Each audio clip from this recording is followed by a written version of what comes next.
level match for sure, and I'm gonna kick his ass. That's 100%.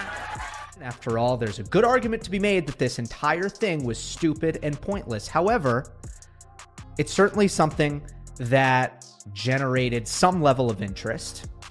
And I don't really buy into the whole moral stand of it all. I mean, this is not a human rights violation. This is just... No one anticipated the contentious war of the sexes, as Nick Kyrgios defeated Aryna Sabalenka in straight sets, leaving her utterly humbled. With Sabalenka much below Kyrgios' level, what had begun as an exciting fight swiftly became a one-sided affair, and now the criticism is pouring in. Was Sabalenka's acceptance of this challenge a grave mistake? We'll go over what went wrong for Sabalenka, the pre-match trash talk, the media's reaction, Kyrgios' perspective on the matter, and how everything came together to create this intense match in this video. In sports, especially tennis, the idea of the battle of the sexes has long been contentious. Endless discussions over equality, justice, and the physical distinctions between the sexes are sparked by the notion of pitting men against women. Men and women have competed independently for many years, but this idea has recently come up again with conflicting opinions from both spectators and experts. Though frequently complicated, the battle of the sexes has evolved into a symbolic struggle for gender equality in many respects. Understand how stressed he is, because for him it's a lose-lose. For me it's the win-win, right? It is. So I'm so excited. There were differing opinions when it was revealed that one of the top-ranked female tennis players, Aryna Sabalenka, had agreed to play Nick Kyrgios. Some were intrigued by the notion and wanted to see how the two would perform in a formal match. Kyrgios is renowned for his fiery attitude, erratic style, and capacity to turn up the heat when it counts. Sabalenka, on the other hand, is a formidable force in her own right, controlling the women's team with her aggressive play and powerful ground strokes. On paper, it appeared to be a thrilling encounter that would draw attention to the gender dynamics of tennis. However, things were quite different when the game started. Despite Sabalenka's pre-match arrogance, Kyrgios proved too strong for her. Kyrgios had total control of the game from the first point on. His return game was excellent, and his serve was on fire, landing ace after ace, making Sabalenka's powerful shots seem insignificant. Kyrgios played with his usual flair, combining aggressive forehands, precise backhands, and erratic drop shots. Sabalenka, who was having trouble finding her rhythm, was treated mercilessly by him as he controlled the baseline. Meanwhile, Sabalenka was unable to keep up. Kyrgios' fast-paced, hard-hitting approach made her big serves and ground strokes seem useless. Her body language betrayed the confidence she had shown prior to the contest, and she appeared plainly irritated throughout. She wasn't simply losing. It was the manner in which she was being outplayed. Kyrgios was playing with confidence, freedom, and unpredictability, what he does best. Sabalenka, on the other hand, looked more like a deer in headlights, unsure of how to get beyond his barrier. Sabalenka looked outmatched right away, and the first set ended swiftly. Kyrgios easily won the first set, and the second set wasn't much better, disappointing fans who had anticipated a difficult match. Sabalenka was still having trouble, her serve slipping and her ground strokes not having the same effect. Kyrgios didn't appear to be slowing down, and it was a one-sided affair. Sabalenka was scurrying around the court as his serve kept blowing through her, and his volleys were accurate. Kyrgios won the match in straight sets, leaving Sabalenka to rebuild her damaged self-esteem. Reactions to the match erupted on the internet. Memes, jokes, and opinions over Sabalenka's performance were all over social media. She was ridiculed by fans for her subpar performance on the court, and many started to wonder why she had consented to the matchup in the first place. Comments poured in, characterizing the entire incident as a catastrophe. Some even said that Sabalenka had made a grave error by agreeing to the challenge against Kyrgios. Although it's normal for sportsmen to take chances and push themselves, Sabalenka seemed to have made a mistake in this game with Kyrgios. Many started to contend that by initially consenting to the fight of the sexes, she might have shot herself in the foot.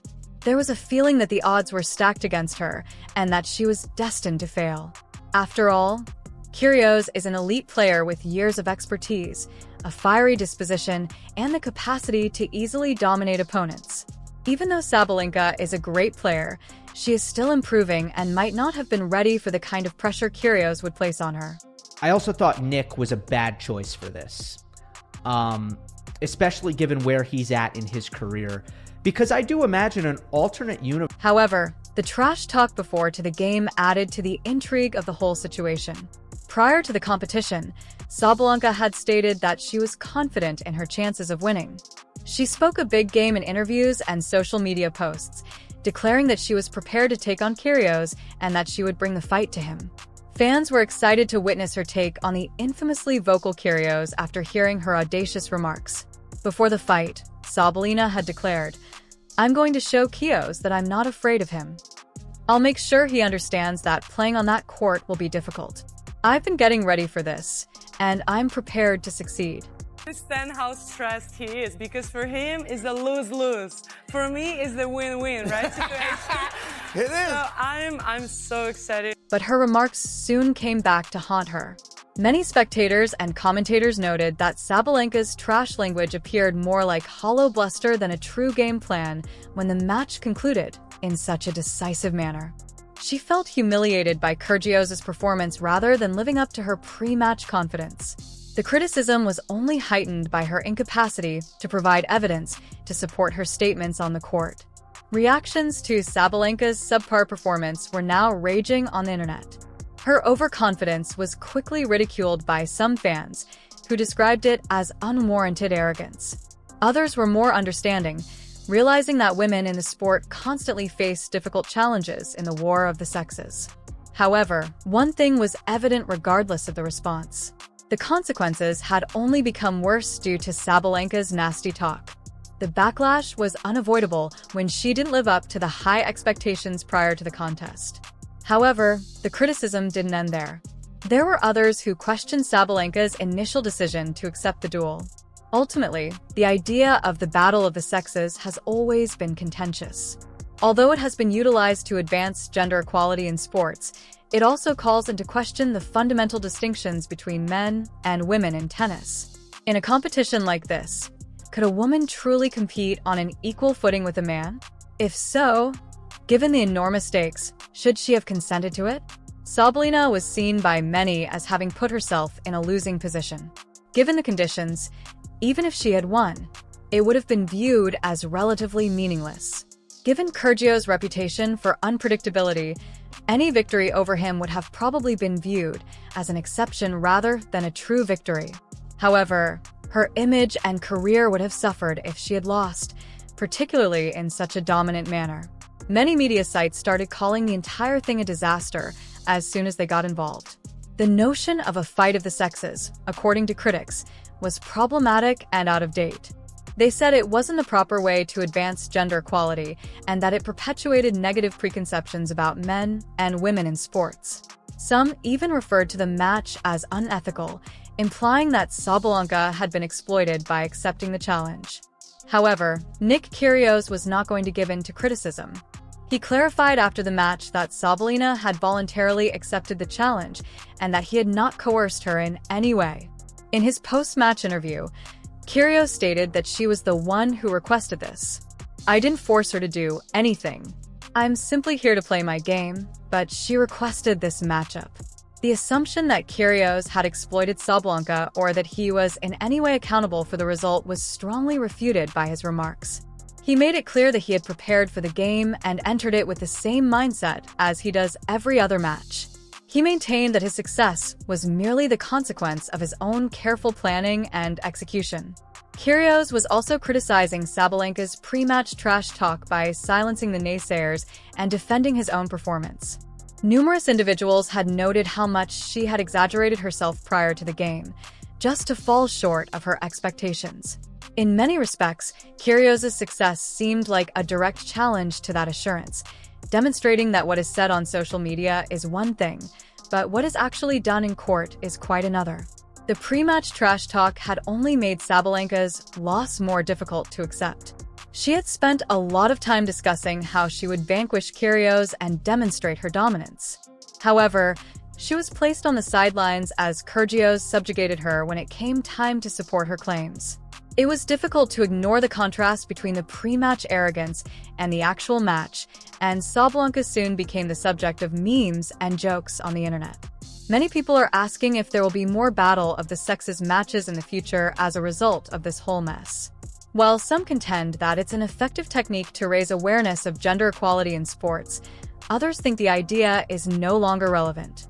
It's unclear if this will result in additional games like this, but one thing is certain: Sabalenka's contribution to this specific matchup won't be forgotten anytime soon. One thing is evident when this contentious matter comes to an end. A difficult lesson has been learned by Sabalenka. Before the fight, she may have been audacious and self-assured, but in the end, Nick Kyrgios was too strong for her, shutting down both her game and her words in one swift move. Kyrgios has triumphed not only in the match, but also in the media war, silencing his detractors and demonstrating that sometimes deeds speak louder than words. How do you feel about this whole farce of the battle of the sexes? Was it just bad luck, or did Sabalenka make a mistake by taking this challenge? For more in-depth analysis and sports commentary, please leave your thoughts in the comment section below and remember to like, share, and subscribe. I'll see you in the next one.